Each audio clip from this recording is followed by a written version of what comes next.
പത്തനംതിട്ടയിലും കനത്ത കാറ്റിലും മഴയിലും വ്യാപക നാശനഷ്ടമാണ് ഉണ്ടായത്. നിരവധി വീടുകൾ തകർന്നു. റാന്നിയിലുണ്ടായ മിന്നൽ ചുഴലിയിൽ 100-ലധികം മരങ്ങളാണ് കടപുഴകി വീണത്. കോന്നി, തിരുവല്ല താലൂക്കുകളിൽ ദുരിതാശ്വാസ ക്യാമ്പുകൾ തുടങ്ങി. മൺസൂണിന്റെ തുടക്കത്തിൽ തന്നെ ശക്തമായ കാറ്റും മഴയുമാണ് ജില്ലയിൽ. ഇലന്തൂർ ചെന്നിയൂർക്കര നാരായണിയുടെ വീടിന്റെ മേൽക്കൂരയാണ് കാറ്റിൽ പറന്നുപോയത്. 1 മാസം പ്രായമുള്ള കുട്ടി വീട്ടിൽ ഉറങ്ങുന്നതിനിടെയായിരുന്നു അപകടം. കുട്ടി അത്ഭുതകരമായി രക്ഷപ്പെട്ടു.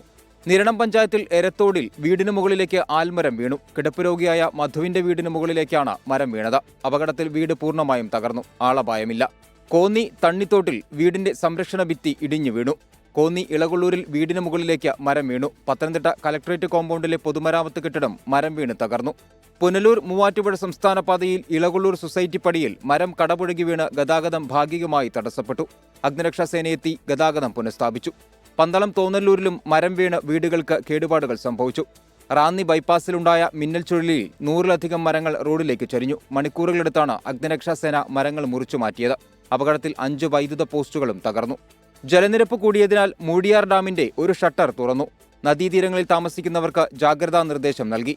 മഴക്കെടുതിയിൽ 18 വീടുകൾ ഭാഗികമായി തകർന്നതായി ജില്ലാ ഭരണകൂടം അറിയിച്ചു. കോന്നി, തിരുവല്ല താലൂക്കുകളിലായി 2 ദുരിതാശ്വാസ ക്യാമ്പുകൾ ആരംഭിച്ചു.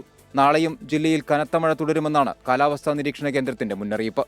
24 പത്തനംതിട്ട.